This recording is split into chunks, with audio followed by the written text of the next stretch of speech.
फिन खनसेबा गावनि गोथार सिनायथिखौ लानो थाखाय आं खावलायबाय लोगोसे गांसे आर'नाइजों बरायनानै लानो थाखाय आं खावलायदों।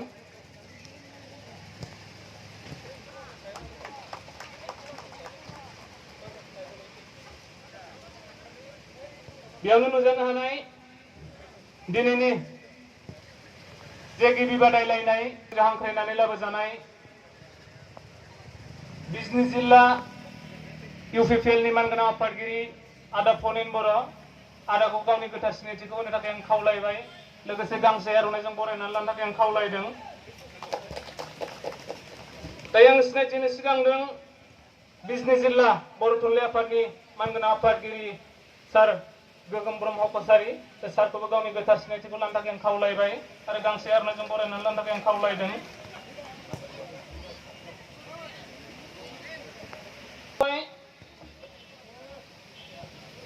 मानगोनां आफादगिरि आरो बिजनी सोलोंसालिमानि गोरायुं सार डक्टर इन्द्रजित ब्रह्म सारखौबो गावनि गोथार सिनायथिखौ लानो थाखाय आं खावलायबाय। बे समाव गांसे आर'नाइजों बरायनानै लानो थाखाय आं खावलायदों।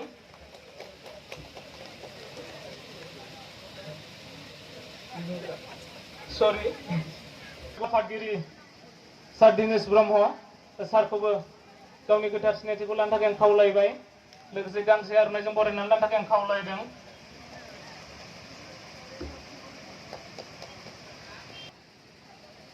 बर' बाजार हायर सेकेन्डारिनि प्रिन्सिपाल सार खुंथा गयारी सारखौ गावनि गोथार सिनायथिखौ लानो थाखाय आं खावलायबाय गांसे आर'नाइजों बरायनानै लानो थाखाय आं खावलायदों।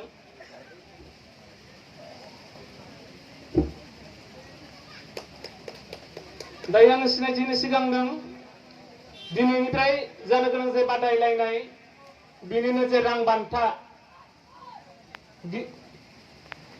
सेथि बान्था 25,000 रां बेखौनो जोंनो डनार हिसाबै होनाय सार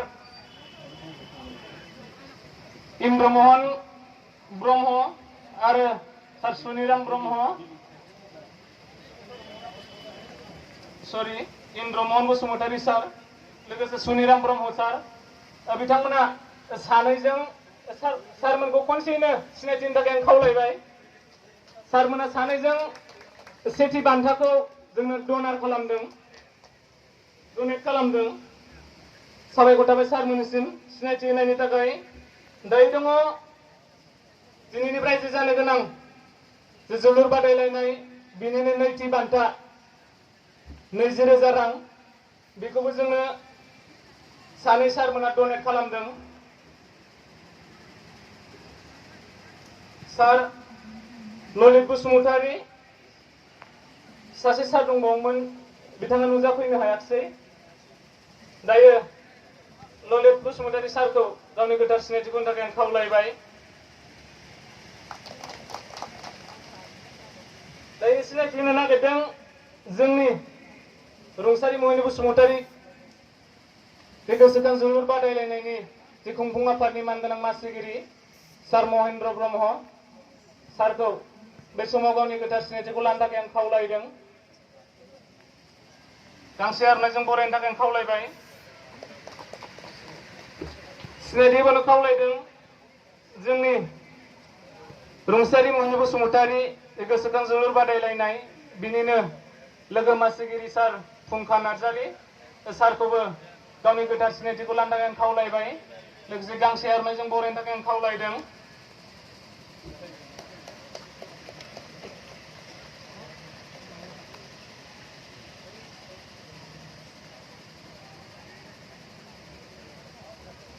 दायो सिनायथिनो खावलायदों बिजनी दख'रा दुलाराय बर' फरायसा आफादनि मानगोनां आफादगिरि आदा सुमिलाल दैमारी आदाखौ बे समाव गावनि गोथार सिनायथिखौ लानो थाखाय खावलायबाय आरो गांसे आर'नाइजों बरायनो थाखाय आं खावलायदों। बे समाव सिनायथिनो खावलायदों मंगलियान टिसिडिसिनि मासिगिरि बिनन्द दैमारी बिथांखौबो गावनि गोथार सिनायथिखौ लानो थाखाय आं खावलायबाय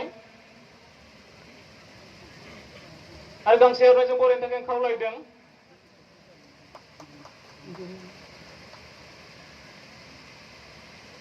दायो सिनायथिनि खावलायदों बिजनि जिल्ला गेलेमु बिफाननि लोगो आफादगिरि सार उमेश ब्रह्म सारखौ गावनि गोथार सिनायथिखौ लानो थाखाय खावलायबाय।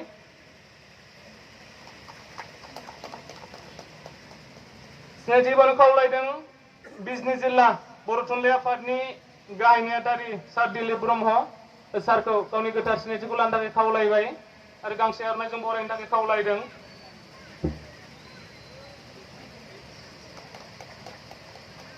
बे समाव सिनायथिनो खावलायदों बिजनि जिल्ला ट्राइबेल संघनि मानगोनां आफादगिरि सार सुक्लेस्वर बसुमतारी सारखौ गावनि गोथार सिनायथिखौ लानो थाखाय खावलायबाय। थांबाय नामा सारा? सारा थांबायनो।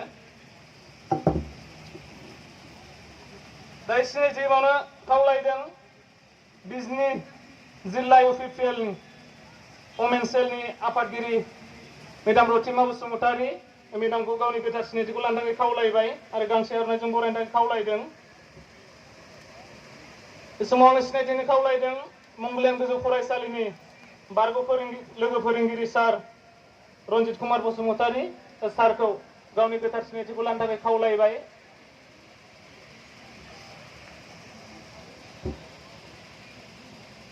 सिनायथि होबावनो खावलायदों मंगलियान हाथाइ आफादनि मानगोनां आफादगिरि लोगोसे जोंनि बोसोनगिरि सार बिपिन चन्द्र ब्रह्म सारखौ गावनि गोथार सिनायथिखौ लानो थाखाय खावलायबाय।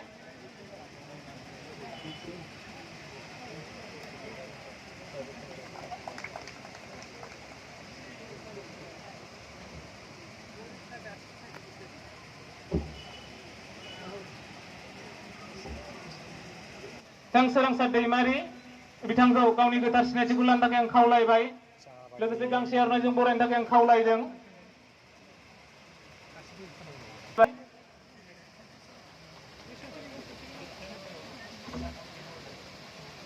समनि आंखाल आङो आलासि सिनायथि होनायखौ बेखिनियाव दोनथ'नो थाखाय सिगांबाय।